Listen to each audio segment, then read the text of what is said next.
Well, good afternoon, everyone, and welcome to the heart of Monroe County. We're proud to gather in a place defined by strong communities, hard work, and the roads that quite literally connect us, and Monroe County maintains.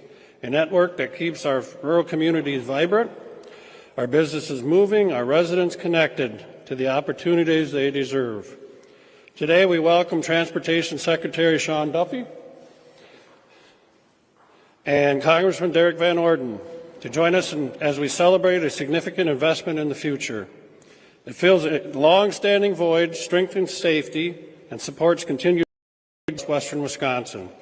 This investment reflects a shared commitment to rural roads and to the people who rely on them every day. To our leaders, thank you for your dedication, your vision, and your decision that brought us to this moment.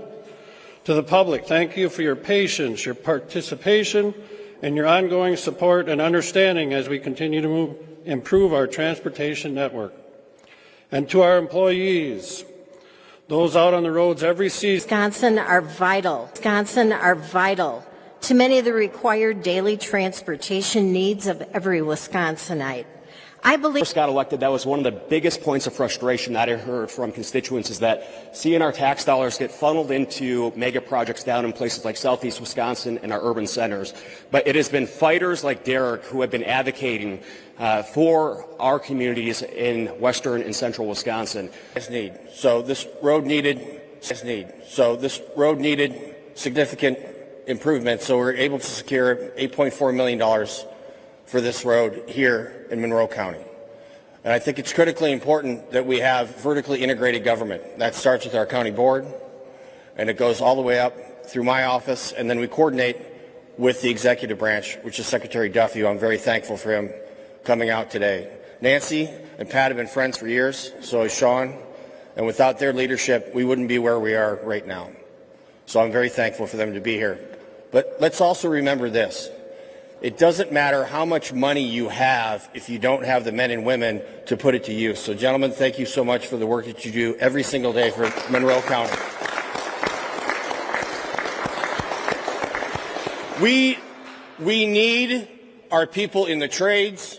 That's why we're such strong proponents of trade schools, making sure that we have men and women that want to work with their hands. These lights are not on because someone has a degree in 13th century French poetry. They're on because someone went to trade school and became an electrician. That road is not going to be built because someone has a gender studies degree. It's going to be built because these hard-working men are going to get up every morning and they're going to go to work and they're going to get a shovel in their hands and they're going to put dirt down and beat it into the ground so that you can drive to work and get to the hospital. And I'm, again, very, very deeply thankful for all of your work, gentlemen. So with that, I'd like to introduce a very good friend of mine and possibly the greatest upgrade in a cabinet secretary in the history of the United States of America, Secretary Sean Duffy.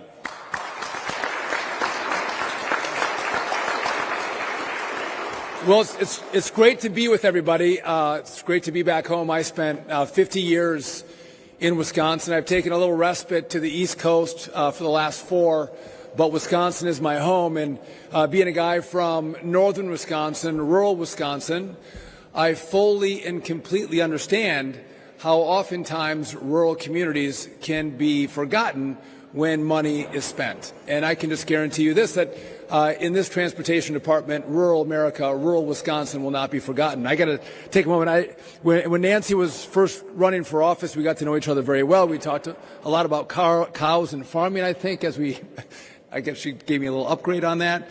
Pat actually did work for me in my first campaign. He had a purple truck, and it was the ugliest truck you've ever seen. You probably got a discount because of the color. And we called it the Purple People Eater. And Pat would drive all over the district with me. So I'm grateful for Pat's longtime friendship. And, you know, and with Derek, it's interesting. I'm not to have a seal. There he is. A seal who sometimes you think about a seal and they're unique animals, and like, how do they behave, and who are they normal, and, you know, do they want to fight everyone in the, like, I had no idea. And the Derek has served his country the way he has, and has served this district the way he has is a testament to his character and his love of country and love of community. And I appreciate all the work he's done for the 3rd District of Wisconsin. If I could just take a quick moment, because we're supposed to stay at 3 minutes, I would love to come here and tell you what an amazing job I did in fighting to get you $8.5 million from Monroe County. That would be like fantastic, and I'd be like, woo, this is great. I can't take credit for this because what Derek mentioned was a county, a community that talked about what their needs are. And from that conversation, they talked to their state legislators who go fight for them at the state level to get resources to this county. But you've also told Derek. And what Congressman Van Orden did was, as they've gone through the appropriation process, he made sure to get an allotment of money that was going to come to your county. So this has nothing to do but for a community that underscores a need, and they tell their congressman, and then they have a congressman who's willing to fight for them, but also has the gravitas in Congress to make sure these resources come back. And again, you guys are going to be able to do a lot more work with a lot more money to help make sure we have great roads in your community. And so it's my pleasure to be here. And I would just make one pitch to everybody. And the leaders here know this, but oftentimes, and it's not just in Wisconsin, but around the country, I don't know what the best projects are. What are the highest needs? And it's the community and the members of Congress or the legislators that reach out to say, hey, here's the priority of things that we have to get done. These are the top line projects. And what I've tried to do at the DOT is very simple. We have a limited amount of money, and needs far outpace how much money we have. And so what I'm trying to do is make our dollars go further.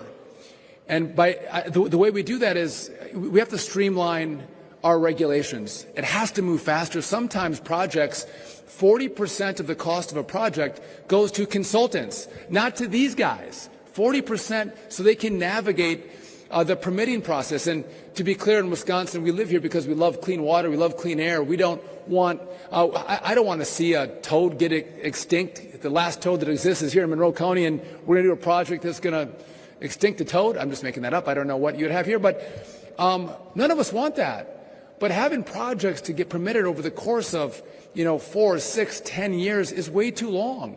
So let's go through the process. Let's look at the environmental impact, and let's move faster because time is money. That's number one. And then the Congress puts requirements on how we should spend the money, and we shouldn't put additional requirements on those dollars, whether it's additional green requirements or additional DEI requirements. All of those things drive up the cost of projects, and in the end, that means you get less roads and bridges. And I think we have to focus on the deliverable. You need more roads and bridges, not just in Monroe County, but around this state, but around the country. That's what we need, and that's what we're focused on in Washington. And I just want to, again, tell you that I can't say thank you enough to the partnership I've had. Again, it's nice to have friendships with your state legislators and your member of Congress, because we've worked together and had coffee together. Maybe Derek and I had a beer together, I'm not sure. But it's that kind of relationship that is very useful when you're fighting for the needs of a community. And by the way, Dave has just been fantastic as well. He was just telling me, Hey, you know this flag? Off my farm. So this is his beauty. I thought, did the DOT bring this flag? But this is his flag, which is, it's the right size, big. So anyway, thank you all for being here. This is just the beginning. We are just getting started. President Trump has said, don't forget about rural Wisconsin, rural America.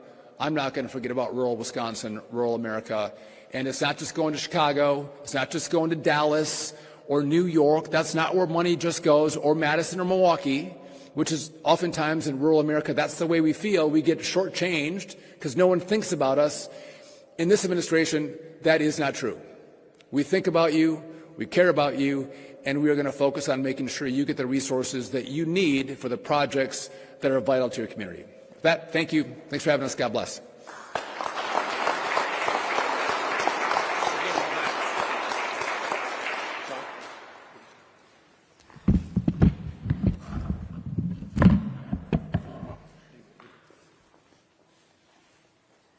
Thank you. My name is David Onstead. I'm the County Highway Commissioner from Monroe County. We have a couple of presentations to make. To help me with this, I'd like my leadership team to come forward.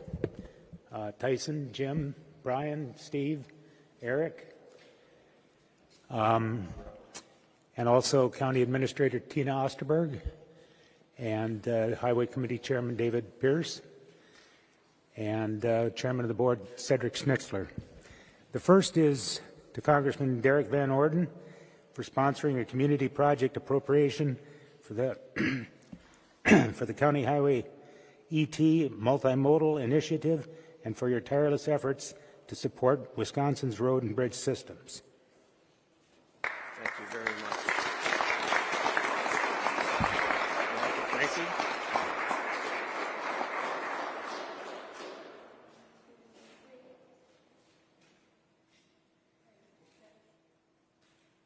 Thank you very much. I appreciate that tremendously.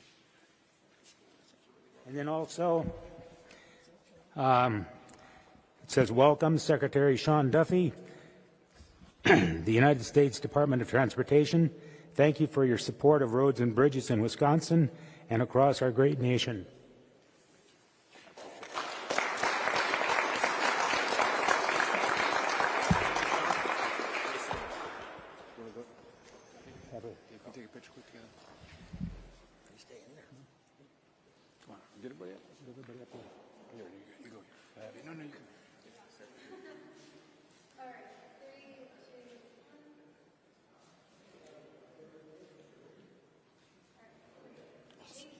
Thank you very much, gentlemen. Thank you, gentlemen. Yep. And I've also got an announcement. If anyone is interested in the midnight shift on the interstate this weekend, just let me know. Thank you.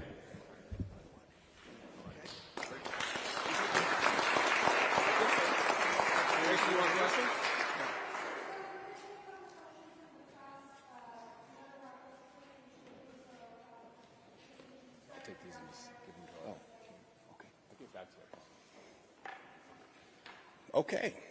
Well, there you go. How was that? Great questions. Anybody?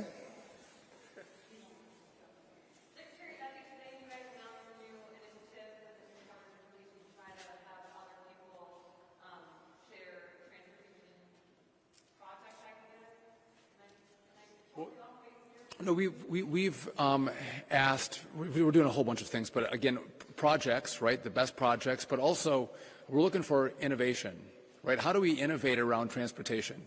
And I think there's a lot of work we could do that if we can innovate, we can build more. And so the best ideas, in my philosophy, don't come from Washington bureaucrats, and they're wonderful people and they work really hard at their jobs and they're passionate about it, but it does come from all you.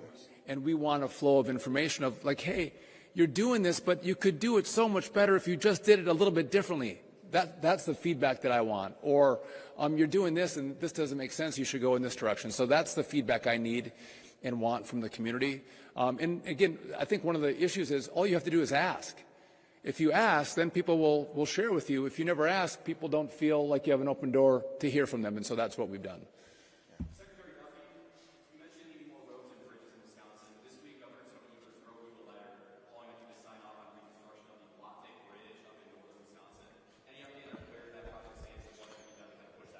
So I'm from Hayward, and since I've been a baby, I have traveled over no larger bridge more often than the Blatnick Bridge, because we'd always go shopping in Duluth. It's closer to us in Hayward. And so I'm well aware of the need, well aware of the bridge. It's a project that I want to do. There's a few little tweaks we're trying to work through with, it's Minnesota and Wisconsin. It connects Duluth and Superior. Minnesota's running the project. There's a few tweaks, but it's a bridge that needs to be built, and it's a bridge that I care about, and it's a bridge that I want to get built.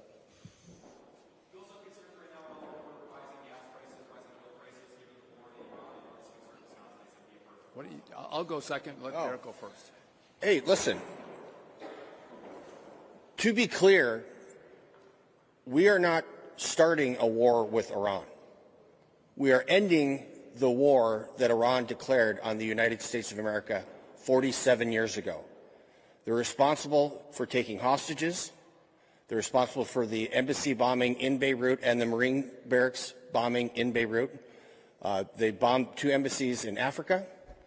They're responsible for the deaths of thousands of American servicemen, including some of my friends, in Afghanistan and Iraq.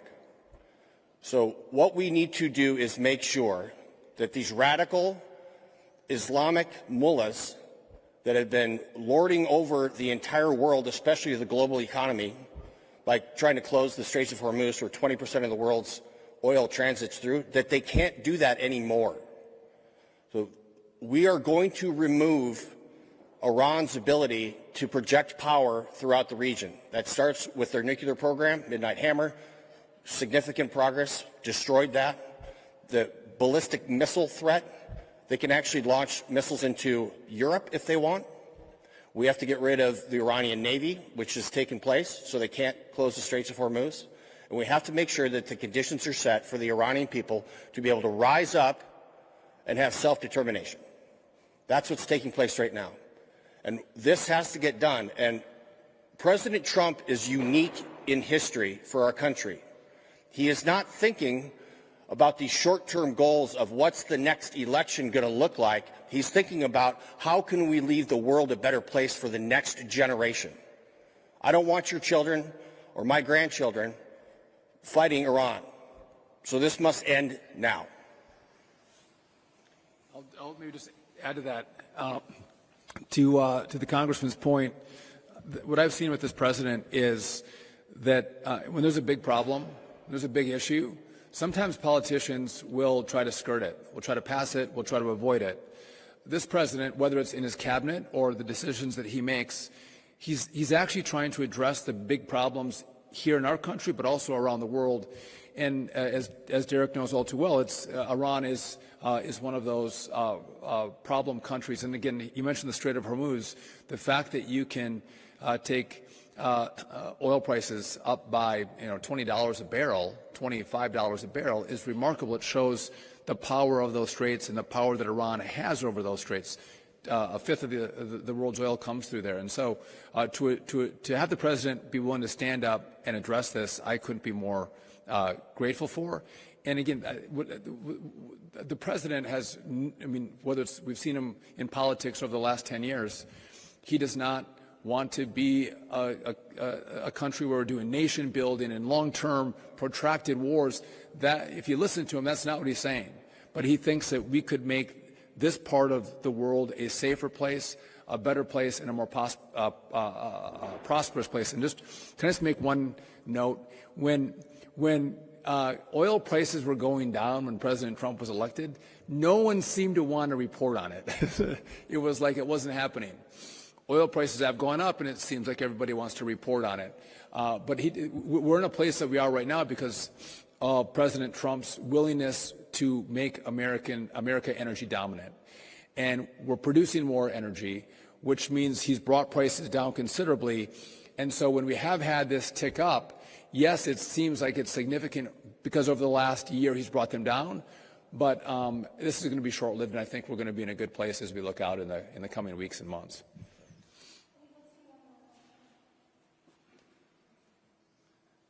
It's always...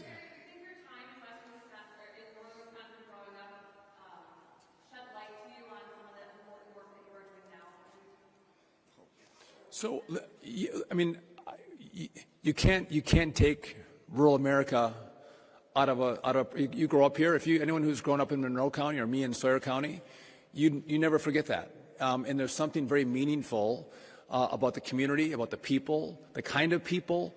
And I mean, I know that when I was in Congress, and I see Derek do this now, you got to fight and scrap for resources for the people that live in rural America. Because sometimes the big project in New York that affects a lot of people, they're like, that has to take the priority to the exclusion of rural America. So my experience in Sawyer County, a small town, Hayward, Wisconsin, affects my view on transportation as a whole. And again, there's some big projects that have to get done. Blotnick is one of them, but Blotnick really does serve rural Minnesota and rural Wisconsin. It's a $1 billion bridge. But it's important not just for Duluth and Superior. The people that live on both sides of the bridge use it, and it's incredibly important, which is why it's so meaningful for me to get it done. But yes, it's for me, it crafts my view of the world and how we should spend money through DOT. How have I helped you craft your vision? Hey, listen, you guys know what happens. Washington, D.C. sends money to Madison, and Madison sends money to Madison and Milwaukee. That's what the secretary said before. And they forget about us out here. Well, I live here on purpose. I live in a little village in southwestern Wisconsin. I wouldn't live anywhere else in the entire world. That doesn't mean that we shouldn't have access to quality health care, for instance, affordable, really affordable, quality, readily available health care. That doesn't mean we shouldn't have to drive on a road that is destroying our vehicle. It doesn't mean that we shouldn't have the access to markets by making sure that our railroads are working. So just because we choose to live here in what I call America doesn't mean that we're lesser people. Just like they used to tell us, people that wanted to work with our hands and we didn't want to go to college, that we were lesser people. Those are not true statements. So this project is, I've brought back almost $23 million to the district from D.C. by going up there and fist fighting with the Appropriations Committee to make sure that we could do everything we possibly can to make sure that we can live happily in the best place in the entire planet. And Doug Regal will tell you right now, this is the heart of Wisconsin, and Mr. Regal is correct.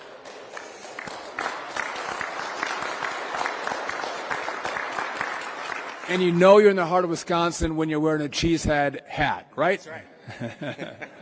All right, listen, hey, thank you guys all for coming out and sharing the conversation. Thank you to Monroe County, and thank you guys for all the great work that you do on our roads, keeping them safe and revitalized. God bless, and we'll see you later.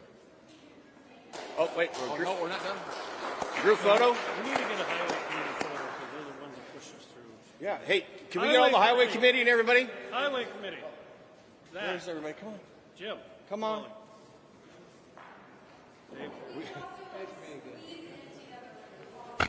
We need a profile picture of Van Orden. No profile. No profile pictures of me. I can block the sun. Yeah. Come on, gentlemen. I'm being pushed around. Come on over here.